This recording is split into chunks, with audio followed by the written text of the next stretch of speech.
Assalamualaikum warahmatullahi wabarakatuh. Perkenalkan, saya Alif Zain Kamandani, NIM A11 2022 14815. Di sini saya akan mempresentasikan hasil proyek saya untuk UAS Machine Learning.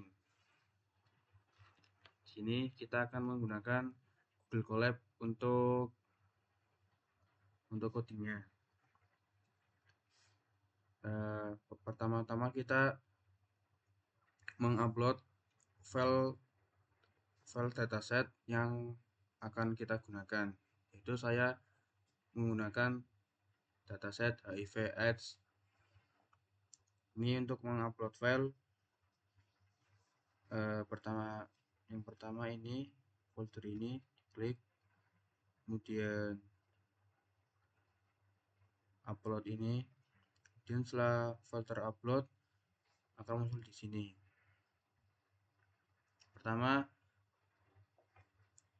Yang pertama kita mengimpor library-nya. Di sini saya menggunakan library Pandas. Ini impor Pandas SPD. Library Pandas digunakan untuk analisis data dan memanipulasi data. Kemudian ada library NumPy, yang ini import NumPy ASNP. Library NumPy digunakan untuk komputasi numerik di Python. Setelah itu ada library matplotlib.pyplot. Library ini untuk fungsi plotting mirip MATLAB. Digunakan untuk membuat berbagai jenis plot dan visualisasi data seperti garis, batang, histogram, scatter, dan lain-lain. Kemudian ada library Seaborn. Library Seaborn digunakan untuk visualisasi data yang dibangun atas matplotlib.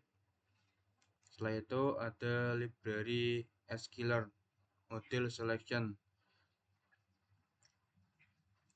Sini adalah bagian dari scikit-learn, library machine learning di Python. Digunakan untuk membagi dataset menjadi subset pelatihan, training, dan pengujian atau testing. Setelah itu ada library from scikit-learn pre-processing import standard scalar, label encoder. Ini digunakan alat untuk pre-processing data. Kemudian yang sklearn label encoder itu digunakan untuk bagian dari scikit-learn yang merupakan juga alat untuk pre-processing data. Kemudian setelah itu ada library scikit-learn neighbors import knn neighbors. Karena di sini saya menggunakan metode knn, jadi saya mengimpor library tersebut. Setelah itu ada library from scikit-learn matrix import classification report confusion matrix accuracy score. Library ini digunakan untuk evaluasi model. Kemudian bagian confusion matrix juga untuk evaluasi model dan akurasi skor. Yang bagian akurasi skor ini untuk mengakurasi skor. Setelah kita mengimpor library, selanjutnya ada codingan data pd read csv. Ini untuk membaca file csv yang telah diupload tadi sebelumnya, yang telah diupload di sini sebelumnya. Ini namanya juga harus sama persis dengan file csv yang sudah diupload. Dan setelah membaca file csv tadi, kemudian ada print data head. Ini adalah untuk membaca dataset yang paling atas, 5 paling atas. Kemudian saya akan menampilkan data yang akan saya gunakan. Sini saya menggunakan dataset HIV/AIDS yang berisi kolom country, kemudian ada year, count,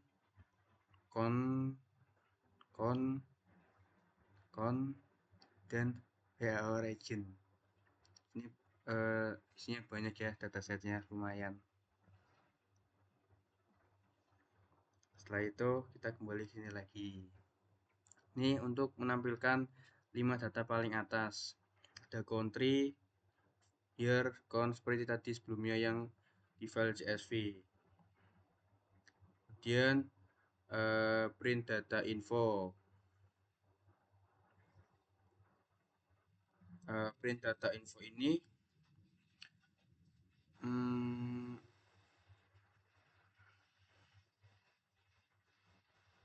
print data info ini digunakan untuk menampilkan info dari dataset. Ini kelas pandas Korea seperti ini, rank index 680 entries 0 to 679, data kolomnya ada 7 kolom totalnya. Kemudian 0 country 68000, kemudian tipe datanya objek, kemudian year tipe datanya integer, dan count tipe datanya objek, count median tipe datanya float 64, kemudian count min tipe datanya float 64 juga, ada count max tipe datanya float 64. Yang terakhir WHO region tipe datanya objek. Sini setelah itu ada print data describe. Ini digunakan untuk menampilkan ringkasan statistik dari data frame atau data yang telah dimuat di atas sebelumnya. Di sini berisi year, count median, count min, dan count max. Ada count 6800000, kemudian mean, standar, min sudah 5%, 50%, 70%, dan maksimal. Setelah kita print data ini, kemudian kita data replace.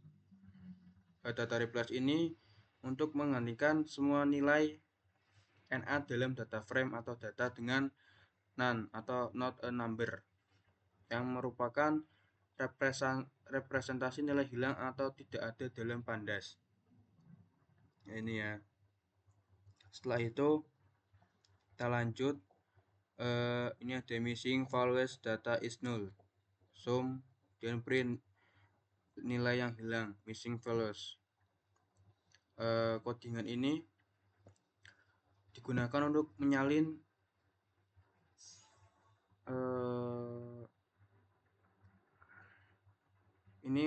codingan ini digunakan untuk menampilkan data yang hilang atau missing values. Kemudian ada data count. Ini data count median. Kode ini digunakan untuk menyalin nilai dari kolom count median ke kolom baru atau yang sudah ada bernama count dalam data frame data. Kemudian setelah data count tadi, ini ada data sama dengan data titik dropna subset count. Maksudnya itu untuk menghapus baris-baris dalam data frame yang memiliki nilai none di kolom count. Kemudian data drop columns.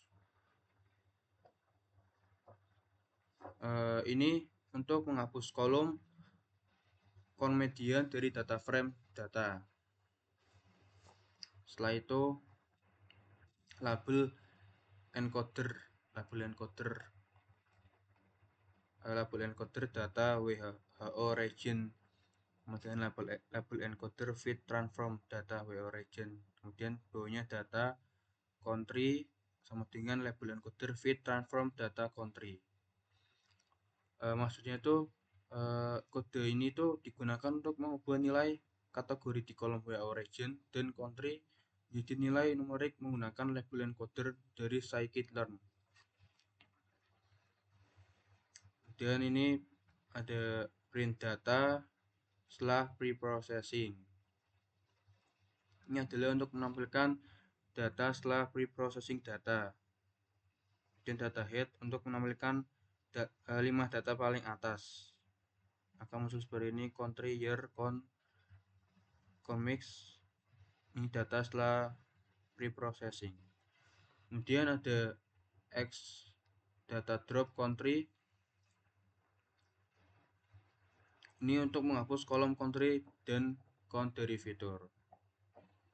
Setelah itu ada Xtran, Xtest, Ytran, Ytest, Trend test, split X, Y, test size 0,3, random stat 42. Maksudnya tuh kode ini tuh digunakan untuk membagi dataset menjadi subset pelatihan, training, dan pengujian atau testing menggunakan fungsi trend test split dari scikit-learn. Setelah itu ada ini scalar atau standar scalar. Xtrain sama dengan scalar titik fit transform xtrain. Xtest sama dengan scalar titik transform. Jadi ini tuh untuk apa ya, menstandarisasi fitur-fitur dalam dataset pelatihan dan pengujian menggunakan standar scalar dari scikit-learn. Setelah itu visualisasi data, itu ini plt titik figure size 10,6, kemudian SNS scatter plot data sama dengan data X WHO region, Y sama dengan count, W sama dengan WHO region, palette sama dengan viridis, PLT title distribusi count berdasarkan WHO region. Ini adalah visualisasi data. Dan seperti ini ya visualisasi datanya. Setelah itu KNN netboard saya karena menggunakan KNN, jadi saya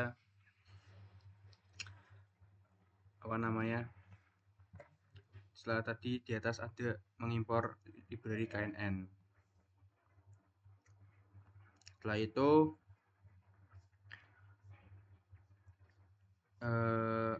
ada kode ini YPRED sama dengan KNN prediction atau text. Dan print confusion metric, print classification report, dan print accuracy score. Jadi tuh kode ini tuh digunakan untuk melakukan prediksi menggunakan model KNN yang telah dilatih sebelumnya dan mengevaluasi performa prediksi menggunakan metrik-metrik evaluasi seperti confusion numeric, classification report, dan accuracy score. Ini merupakan rinciannya. Ini merupakan yang telah dirun. Hasilnya seperti ini. Setelah itu ada codingan ini data baru NP Array, berinya di Argentina 2018, 1000, dan 5000. Ini digunakan untuk membuat array atau nampi data baru yang berisi satu baris data baru dengan nilai-nilai numerik. Kemudian print jumlah fitur data baru accept, kemudian print jumlah fitur data latih. Ketika dirun akan muncul seperti ini: jumlah fitur data baru 4, jumlah fitur data latih juga 4. Jadi tuh ini tuh digunakan untuk mencetak jumlah fitur kolom dari data baru dan extract. Kemudian data baru scaled atau scalar transform. Ini tuh digunakan untuk mentransformasi atau menstandarisasi data baru menggunakan scalar yang telah di-feed sebelumnya pada data pelatihan atau extract. Kemudian ini untuk menguji data barunya. Prediksi baru kayak sama dengan KNN predict data baru scaled. Print hasil prediksi untuk data baru. Ini untuk melakukan prediksi menggunakan model KNN terhadap data baru yang telah ditransformasi sebelumnya. Ini untuk hasil prediksi untuk data baru sebesar 3.500. Demikian presentasi yang telah saya lakukan. Apabila ada kesalahan, mohon dimaafkan. Wabillahi taufiq wal hidayah. Wassalamualaikum warahmatullahi wabarakatuh.